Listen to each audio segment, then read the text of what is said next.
अजिबात तेलकट न होणारी, काटेदार आणि अगदी खुसखुशीत अशी चकली कोणाला बरं नाही आवडणार. मग तो सण असो किंवा संध्याकाळची वेळ.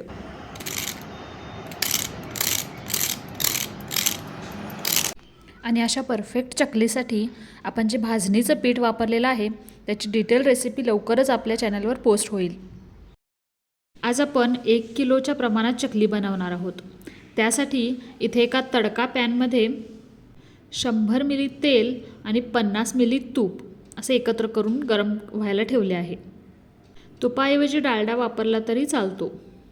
आता एका मोठ्या परातीत चकलीचं भाजणीचं पीठ छान चाळून घ्यायचं. त्या पिठाच्या मध्यभागी छान खोलगट जागा करून त्यामध्ये 4 चमचे मिरची पूड आणि चवीनुसार मीठ टाकून घ्या. आणि हो, हे पिठात मिक्स न करता आपण जे तेल आणि तूप एकत्र करून तापवण्यासाठी ठेवलं होतं ते ह्या मिरची पूडवरती टाकून घ्या. अगदी मस्त चर्र असा आवाज झाला पाहिजे.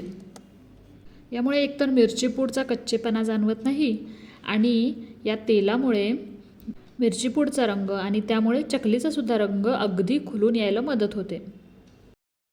बरं का, आठवणीने हे मिश्रण अगदी चमच्याने किंवा उलताण्याने हलवा, कारण हे तेल खूप गरम आहे.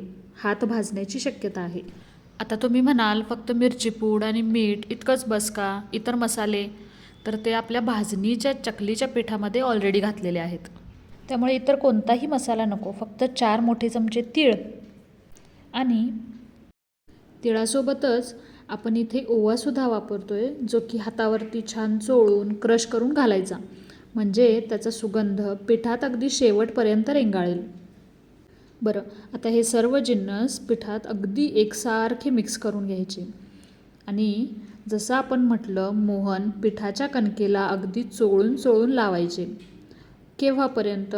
जोपर्यंत पीठ हाताने दाबल्यानंतर त्याचा छान लाडू बनत नाही तोपर्यंत हे पीठ मिक्स करत राहायचं.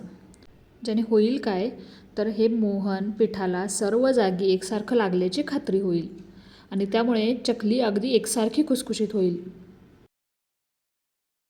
इथे 1 किलो चकलीसाठी आपण साधारण पाऊण लिटर इतकं पाणी कोमट किंवा त्यापेक्षा थोडं जास्त गरम करून घेतलं.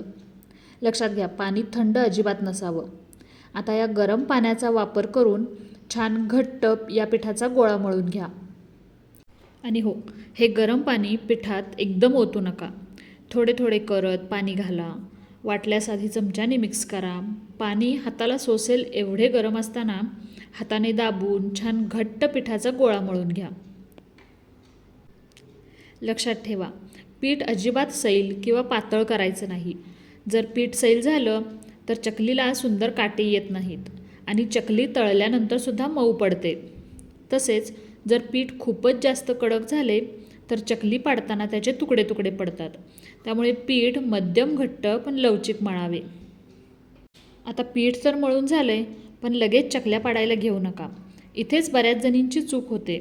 पिठाचा हा मळलेला गोळा आपल्याला कमीत कमी अर्धा तास छान झाकून बाजूला ठेवून द्यायचा आहे, ज्याला आपण पिठाला आराम देणे किंवा मुरवणे म्हणतो. आणि असं केल्याने होईल काय, तर आपण पीठ मळताना जे गरम पाणी वापरलं होतं, जेव्हा आपण पीठ झाकून ठेवतो तेव्हा त्या वाफेमुळे, उष्णतेमुळे भाजणीच्या पिठातील प्रत्येक कण ते पाणी व्यवस्थित शोषून घेतो आणि छान फुलून येतो. पिठात एकसारखा ओलसरपणा तयार होतो आणि मसाल्यांची चव सर्व पिठाला एकसारखी लागते. आता पीठ चांगलं मुरल्यानंतर इथे आपण चकल्या पाडायला घेणार आहोत. पीठ साच्यात भरण्यापूर्वी संपूर्ण पिठाच्या गोळ्यामधून एक छोटा भाग वेगळा काढून घ्या. हाताला अगदी थोडं कोमट पाणी लावा आणि पुन्हा हा गोळा एकसारखा छान मळून घ्या. असं केल्याने पिठातील हवा निघून जाते आणि साच्यातून चकली गाळताना ती मध्येच तुटत नाही. ती अगदी एकसारखी पडते. आता हा पिठाचा गोळा एकसारखा झाला की चकलीच्या साच्याला किंवा सोऱ्याला आतून थोडा तेलाचा हात लावायचा, जेणेकरून पीठ आत चिकटणार नाही. आणि त्यात हा मऊ केलेला गोळा गच्च भरून घ्या. आतमध्ये एअर गॅप राहणार नाही किंवा पोकळी राहणार नाही याची काळजी घ्यायची. आता हा साचा बंद करून एखाद्या बटर पेपरवर किंवा प्लास्टिक शीटवरती छान गोल गरगरीत चकल्या पाडून घ्यायच्या.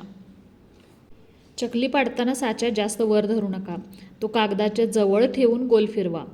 म्हणजे बघा, आपल्या चकलीसारखेच अगदी छान सुंदर काटे येतील. चकली पाडताना नेहमी तिचं सुरुवातीचं आणि शेवटचं टोक बोटाने हलकंसं दाबून पॅक करायचं, म्हणजे तेलात सोडल्यानंतर ती चकली सुटणार नाही. आता मी चकलीसाठीचं साहित्य पुन्हा एकदा रिपीट करते. तयार चकलीचं पीठ जर का 1 किलो असेल तर त्यासाठी 4 मोठे चमचे मिरची पूड, चवीनुसार बारीक मीठ, 4 मोठे चमचे तीळ, 1 मोठा चमचा ओवा, मोहन बनवण्यासाठी तेल 100 मिली आणि तूप 50 मिली. तुपाच्या ऐवजी डालडा वापरला तरी अगदी चालेल. पीठ मळण्यासाठी साधारण पाऊण लिटर म्हणजे 750 मिली इतकं पाणी, कोमटपेक्षा थोडंसं गरम. हे अचूक प्रमाण वापरा, म्हणजे तुमच्याही चकल्यांना इतकेच सुंदर काटे येतील. व्हिडिओमध्ये सांगितलेल्या सगळ्या टिप्स तंतोतंत फॉलो करा. आणि तुम्ही जर अशा पद्धतीने चकली ट्राय केली तर ती कशी बनते हे आम्हाला सांगायला विसरू नका. आणि जसं मी व्हिडिओच्या सुरुवातीला म्हटलं, या परफेक्ट भाजणीच्या चकलीच्या पिठाची रेसिपी आपल्या चॅनलवर लवकरच पोस्ट होणार आहे.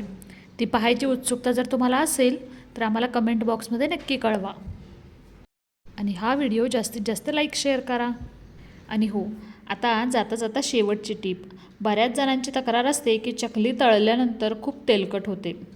पण आपण जे तेल आणि तुपाचं परफेक्ट मोहन घातलं आहे आणि पीठ योग्य तापमानाच्या पाण्यात घट्ट मळले, त्यामुळे आपली चकली ही अजिबात तेलकट होत नाही. तुम्ही टिश्यू पेपरवर ठेवून जरी पाहिली तर त्यावर तेलाचा एक थेंबही दिसणार नाही, इतकी ती ड्राय आणि खुसखुशीत होते. चकलीचं तेल एकदा तापलं की ते एकाच आचेवरती, मध्यम किंवा त्यापेक्षा किंचित जास्त आचेवरती कंटिन्यू ठेवायची. सारखा गॅस बारीक मोठा अजिबात करायचा नाही. आणि हो, चकली पुन्हा पुन्हा अलटपलट करायची नाही. एकदा टाकलेली चकली थोडी कडक होऊन वर तरंगू लागली की मगच पलटायची. आणि दोन्ही बाजूंनी छान सोनेरी रंग आला, तेलातले बुडबुडे पूर्ण शांत झाले की समजून जायचं की आपली कुरकुरीत चकली तयार आहे. चला तर मग पुन्हा भेटू. धन्यवाद.